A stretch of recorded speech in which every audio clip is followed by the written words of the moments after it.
Alright, let's have a look at decompiling an Android application. But before we can decompile an Android application, we need to get this from the device. Because last time we downloaded it via a third-party store, but this option is not always possible.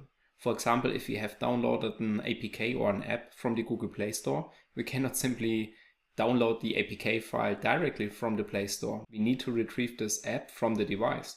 So let's have a look how this can be done. Here we have our smartphone and also the app which is on the smartphone right now. The easiest way is to simply establish an ADB connection to this device. And then we open or connect to this device and we use the package manager to identify the package name, because the package name is a unique identifier for this application. And this identifier can be used with pmpath to retrieve the reference of this APK file on the device. So when you install an application, the whole APK still exists on the device, and with pmpath and the package identifier of this application, we can retrieve the path to this whole APK.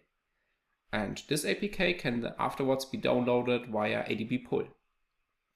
And the good thing is we do not need certain permissions or requirements. We simply can use ADB in a normal user context, so no root is required. These 3 steps, or 4 steps let's say, are regarding to getting the APK. When we have the APK, we come to the original topic, decompiling this application. And this can be done with a tool named APK tool.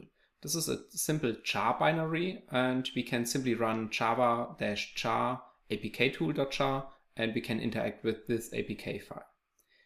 With APK tool, we can decompile an Android application and we can also build it back again. In the structure path, we have already seen that an APK simply consists of single files which are compressed into one blob. And this blob, this compressed zip blob, is the APK. So by decompiling this APK file, we can edit those single files and then we can build it back again. Well, you might ask yourself, we already have done this in the unzipping path.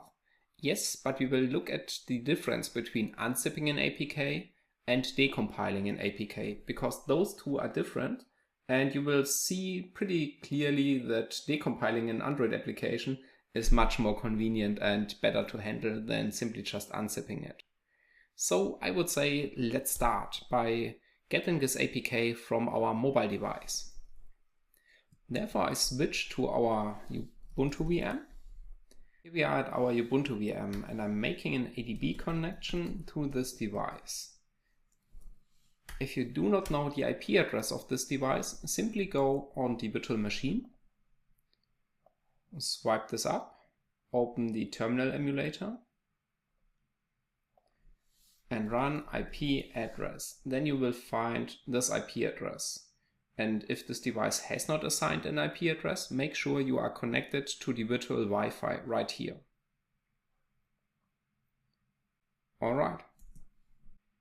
If you still have issues regarding to the connection to the virtual machine to the Android device, please take a look at the PDF sheet which is attached in this course, because there's a huge troubleshooting guide which now consists or is based on 7 years of experience in this topic, and I faced a lot of problems and this might help you. And in case it doesn't, please drop me a message. I try my best, I will reach out to you and we will figure out and make this work, I promise you.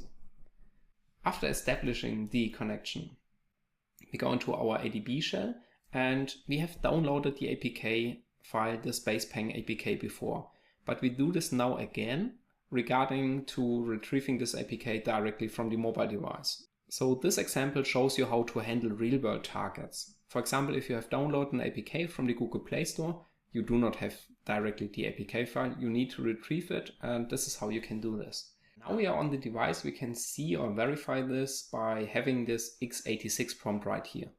I'm going to maximize this and also make it a little bit bigger.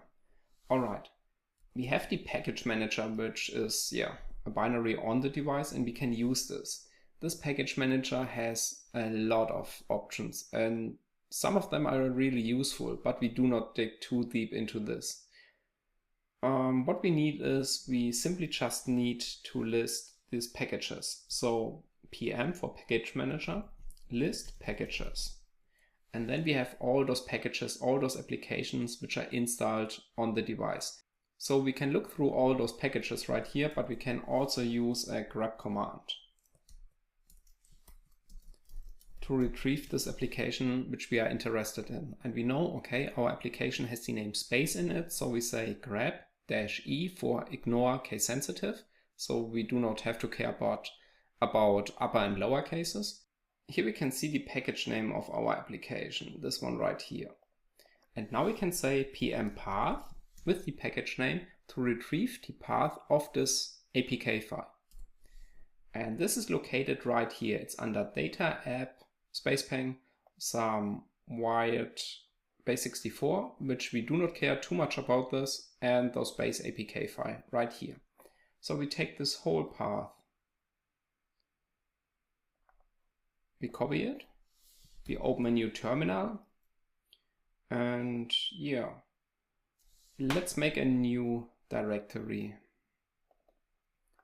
So we name this spacepang decompile. And there I right click, open a new terminal, then we are directly in this directory here. And then I say adb pull and I use this path. And we can see, okay, 4 MBs has been downloaded in 02 seconds. And here's our APK. This is our spacepang application, which has been installed on the device. In this section we have seen how to download an APK file directly from the mobile device. For example, if we have installed this application via the Google Play Store. In the next section we take a look at decompiling this Android application. We will therefore install the APK tool, and we will also figure out some parameters of the APK tool. And we will take a look at the difference between unzipping and decompiling an app. So I'm looking forward to see you in the next section.